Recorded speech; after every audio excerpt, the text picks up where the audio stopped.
¿Qué tal? Buenas noches a todos. Bienvenidos al telediario del 24 News. Horrible masacre de la ocupación sionista contra desplazados en una clínica de la UNRWA en Jabalia, al norte de la Franja de Gaza.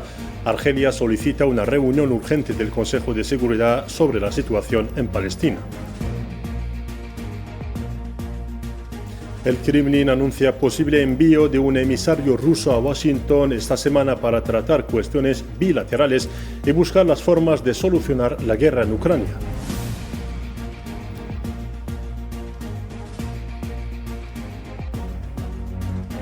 El mandatario estadounidense Donald Trump anuncia nuevos aranceles sobre varios productos importados. Varios socios dicen que tomarán medidas de represalia.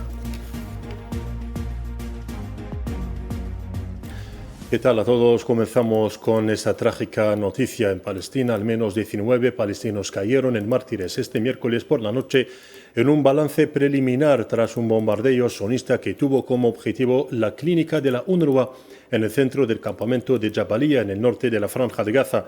Según fuentes palestinas locales, los aviones de guerra de la ocupación llevaron a cabo un bombardeo aéreo dirigido contra una clínica de la UNRWA que albergaba a personas desplazadas en el centro del campo de refugiados de Jabalia, en el norte de la Franja de Gaza, matando a varios niños.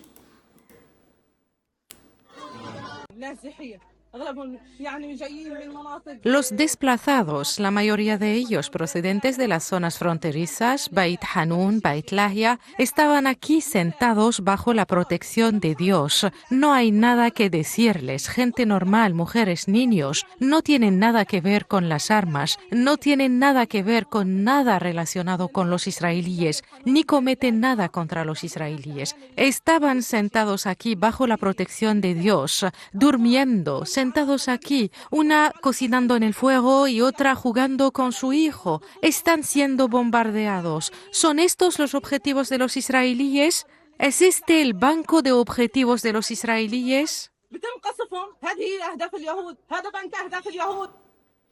Y al menos 70 palestinos cayeron en mártires y otros resultaron heridos en bombardeos sionistas contra diferentes zonas de la Franja de Gaza desde el amanecer de este miércoles. Varias fuentes médicas de Gaza han anunciado una nueva actualización del número de muertos por la agresión sionista contra la Franja de Gaza desde el 7 de octubre del 2023, que ha ascendido a 50.423 mártires y 114.638 heridos. La Defensa Civil de Gaza anunció por su parte que la ocupación sionista ejecutó a sangre fría a miembros de sus equipos y a paramédicos pertenecientes a la Media Luna Roja Palestina. El portavoz de la Defensa Civil de Gaza, Mahmoud Bassal, confirmó este miércoles que la ocupación cometió un crimen de guerra al atacar al personal de la Media Luna Roja Palestina y añadió que la ocupación sionista sigue cometiendo crímenes genocidas al atacar deliberadamente a los equipos humanitarios.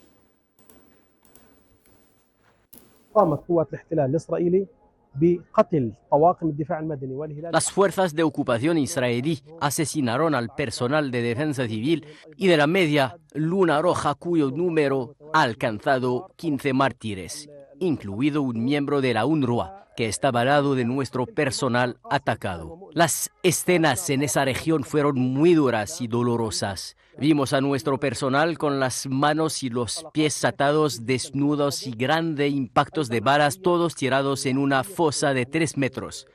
Es demuestra que la ocupación israelí cometió esta masacre de forma deliberada, matando al personal después de retirarlos de sus vehículos y demolieron a la zona por completo.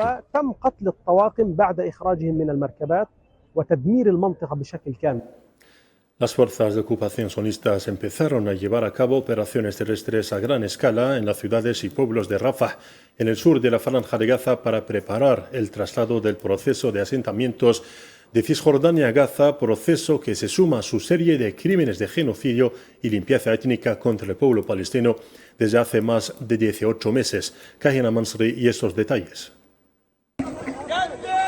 Asesinatos, abusos, hambre, desplazamientos forzosos, agresiones, detenciones, Todos estos constituyen métodos sionistas practicados por la ocupación contra la población de Gaza en preparación de traslado de los asentamientos de Cisjordania ocupada a la Franja de Gaza. La entidad sionista anunció este miércoles la ampliación de su operación militar en la Franja de Gaza con el objetivo de ocupar zonas más amplias del territorio palestino en Gaza y anexarlas a las denominadas zonas de amortiguación, además de provocar evacuaciones masivas de la población, la toma de áreas estratégicas que contienen infraestructuras como pozos, estaciones de bombeo de aguas residuales y plantas de tratamiento de aguas residuales, así como gran parte de las tierras agrícolas de Gaza, aumentaría la presión sobre la capacidad del enclave para mantenerse a sí mismo y reforzaría así el asedio a más de 2 millones de palestinos en la Franja de Gaza. La Franja de Gaza es una zona totalmente afligida bajo la bandera israelí. El palo vacilante, la expansión de la operación terrestre para presionar al pueblo palestino y a los desplazados.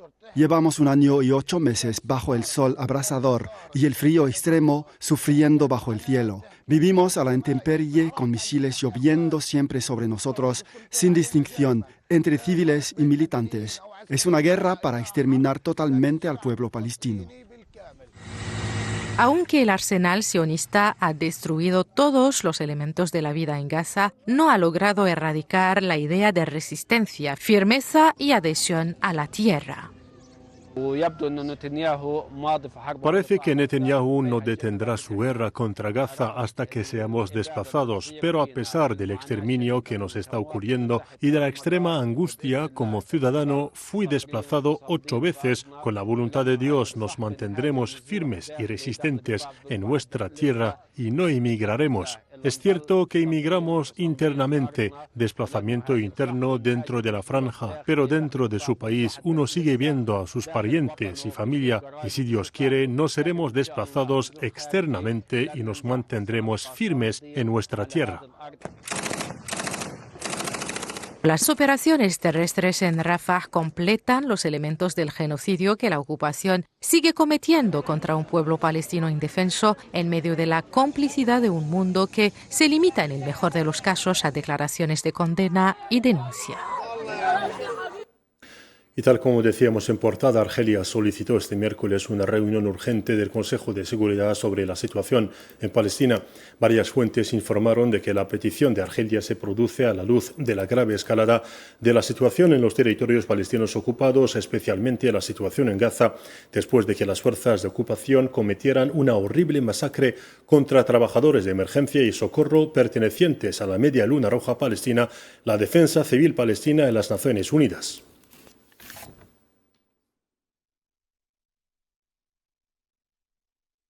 En una reunión, Argelia advirtió contra la continuación de la política de impunidad de que gozan las fuerzas de ocupación israelíes en Palestina ocupada. El representante permanente de Argelia ante la ONU, Ammar Benjama, afirmó en una reunión del Consejo de Seguridad dedicada a la protección de los civiles en los conflictos armados que las continuas violaciones contra los trabajadores humanitarios y los civiles palestinos en Gaza representan un fracaso de la comunidad internacional que no cumple con sus obligaciones y pidió la creación de un mecanismo sólido que garantice el respeto del derecho internacional humanitario.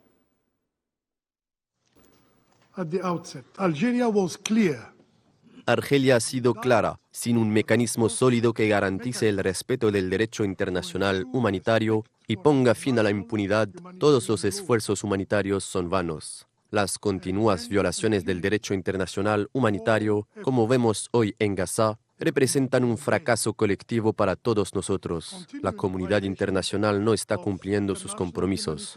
De hecho, el comportamiento de las partes en los conflictos ya no se rige por las resoluciones del Consejo de Seguridad y el derecho internacional humanitario ya no desempeña ningún papel, sino que se rige por la impunidad de la que se han beneficiado las fuerzas de ocupación israelíes. El representante permanente de Argelia ante la ONU pidió investigaciones independientes y la rendición de cuentas de la ocupación por sus crímenes contra civiles palestinos. Esta trágica realidad nos obliga a plantearnos la pregunta de la importancia de la Resolución 2730, la importancia del Consejo de Seguridad, del derecho internacional humanitario y la importancia del propio Consejo. Para tratar esta situación, me gustaría insistir en la necesidad de investigaciones independientes y en la necesidad de rendir cuentas. Desde el 7 de octubre, más de 400 trabajadores humanitarios han muerto en Gaza, incluidos 8 palestinos, y exigimos justicia para todos ellos. Es inconcebible que la ONU esté investigando el asesinato de un miembro del personal de la UNOPS, mientras centenares de vidas palestinas no reciben el mismo grado de atención ni de justicia. En Cisjordania ocupada, un joven palestino cayó en mártir en la madrugada de este miércoles por disparos de la ocupación sionista durante su incursión en el casco antiguo del centro de Naplusa en ese territorio. Según fuentes palestinas locales que citan a la Media Luna Roja, el joven Hamza Sayed al-Hamash murió tras recibir disparos de las fuerzas de ocupación durante su incursión. Siempre en Cisjordania ocupada, el ministro extremista sionista Itamar Ben-Gvir dirigió este miércoles la erupción de colonos en la mezquita de Al-Aqsa bajo la fuerte protección de las fuerzas de ocupación sionistas. El asalto a la mezquita de Al-Aqsa por parte del ministro fascista Ben-Gvir fue calificada por el movimiento de resistencia islámica Hamas de provocación y una peligrosa escalada. En Yemen, los ataques aéreos estadounidenses contra las provincias del norte y noroeste del país han causado la muerte de al menos 61 personas desde el 15 de marzo pasado, según medios de comunicación afiliados al grupo Houthi Ansarullah. El Ministerio de Sanidad del grupo dijo ayer martes que 3 empleados de la Corporación del Agua murieron como consecuencia de los ataques aéreos dirigidos contra el edificio de la corporación en el distrito de Al-Mansuriyah en la gobernación de Hudaida. Y a su vez, el portavoz militar de los Houthi, Yahya Sarea, anunció este miércoles que un ataque con misiles de crucero y drones tuvo como objetivo buques de guerra en el Mar Rojo, entre ellos el portaaviones estadounidense Truman. Yahya Sarea dijo que el ataque se llevó a cabo en respuesta a la muerte de 7 civiles en los ataques aéreos estadounidenses contra la ciudad yemení de Hudaida y señaló que las operaciones contra los buques americanos en la región continuarán a un ritmo acelerado.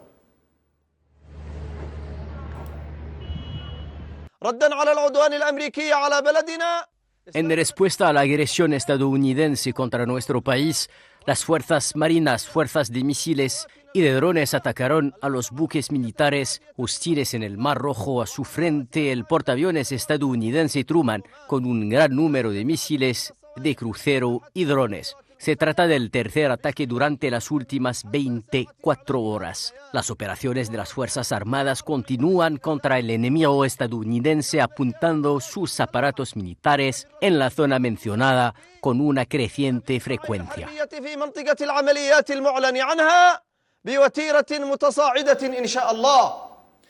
Y pasamos a continuación a la contienda ruso-ucraniana. Se espera que un responsable ruso visite Washington esta semana para mantener conversaciones con la administración del presidente estadounidense Donald Trump, según informó la agencia Reuters, citando a una fuente cercana al asunto. El jefe del Fondo Soberano de Rusia, Kirill Dmitriev, tiene previsto reunirse con el enviado especial de Estados Unidos, Steve Witkoff, agregó la misma fuente. Y en el mismo orden de cosas, el Kremlin ha confirmado que el negociador ruso Kirill Dmitriev podría visitar Estados Unidos esta semana. El portavoz del Kremlin, Dmitry Peskov, confirmó que Rusia continúa los contactos con los estadounidenses a varios niveles y sobre diversos temas, y señaló que aún no hay detalles concretos sobre la fecha y el lugar de una posible reunión entre los presidentes Putin y Trump. Sí, confirmamos que esta visita es posible. Continuamos la comunicación con los estadounidenses a través de varios canales. El presidente Putin sigue abierto a las negociaciones de paz. El presidente Putin sigue abierto a buscar métodos políticos y diplomáticos para la solución ucraniana. Y sobre la actualidad en el terreno, el Ministerio de Defensa ruso acusó este miércoles a Ucrania de atacar la infraestructura energética rusa 2 veces en las últimas 24 horas. El Ministerio informó en un comunicado que Ucrania lanzó ataques con drones y bombardeos de artillería contra instalaciones de la región rusa de Kursk, provocando cortes de electricidad.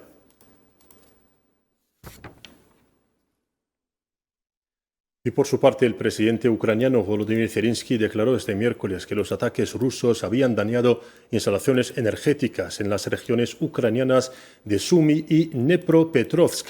Zelensky anunció en una publicación en la plataforma X que varios drones atacaron una subestación y una línea eléctrica en dichas regiones en el centro del país, interrumpiendo el servicio a cerca de 4.000 usuarios.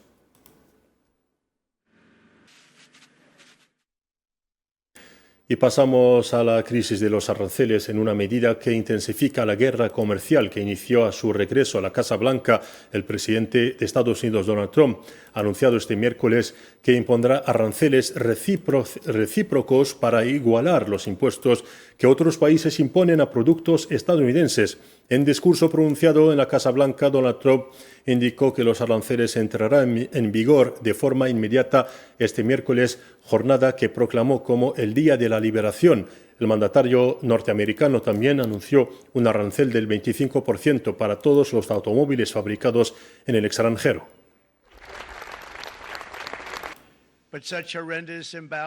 Estos horrendos desequilibrios han devastado nuestra base industrial y han puesto en peligro nuestra seguridad nacional. No culpo en absoluto a otros países de esta calamidad. Culpo a los anteriores presidentes y líderes que no hicieron su trabajo. Dejaron que ocurriera hasta un punto que nadie puede creer. Por eso, a partir de medianoche, impondremos un arancel del 25% a todos los automóviles fabricados en el extranjero. Y anteriormente a este anuncio, la Unión Europea aseguró que responderá en el momento oportuno a los aranceles de Trump. El portavoz de Comercio de la Comisión Europea, Olof Hill, explicó en una rueda de prensa que el bloque prevé 2 respuestas separadas a los aranceles que ha impuso o impondrá Washington a la importación de productos comunitarios.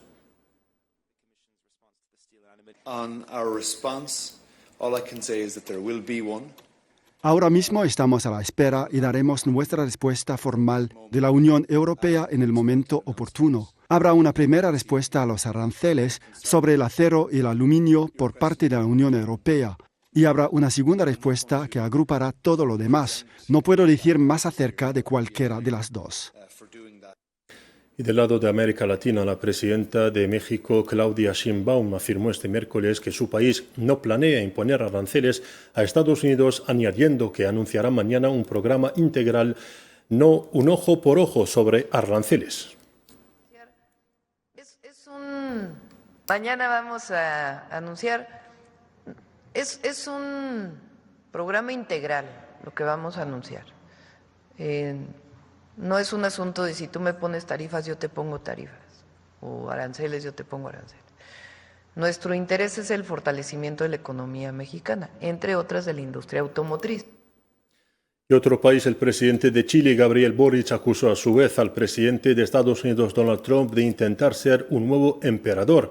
Durante un encuentro empresarial Chile-India en Nueva Delhi, el mandatario chileno agregó que su país tendrá una respuesta a la imposición de aranceles. En un foro de estas características, hace un par de meses, en la asunción del nuevo presidente de Estados Unidos, en donde veíamos a los grandes multimillonarios del mundo, de las Big Techs, Jeff Bezos, Larry Brain, Elon Musk, Mark Zuckerberg, acompañando con una pleitesía de otros tiempos a quien pareciera pretender ser un nuevo emperador. Y en el resto de la actualidad internacional, el Comité Saharaui de Derechos Humanos expresó su profunda preocupación por el hecho de que la trágica situación de los detenidos saharauis en las cárceles marroquíes haya empeorado gravemente en los últimos tiempos. En una declaración facilitada hoy, el comité exigió una acción urgente contra la ocupación marroquí, que está cometiendo las más graves violaciones y crímenes contra los saharauis indefensos, especialmente después de que las organizaciones nacionales e internacionales documentaran más de 30 casos de detenciones arbitrarias, llamando a la ONU, al Consejo de Seguridad y a España a que asumieran sus responsabilidades en lo relativo a la descolonización del Sáhara Occidental y a la protección de los derechos humanos en el Sáhara Occidental, y que presionaran a la ocupación marroquí para que libere incondicionalmente a los presos políticos saharauis y revele el destino de más de 400 saharauis desaparecidos.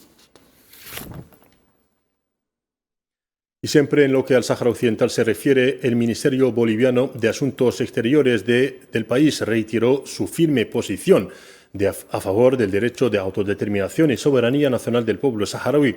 Al respecto, la ministra de Relaciones Exteriores de Bolivia, Celinda Sosa, durante una reunión con el encargado de negocios de la embajada saharaui, Khatri Mohamed Mulud, expresó en la capital La Paz su deseo de consolidar las relaciones de hermandad y cooperación con el pueblo saharaui y el gobierno de la República Saharaui al servicio de los intereses comunes y la lucha contra el colonialismo en todas sus formas.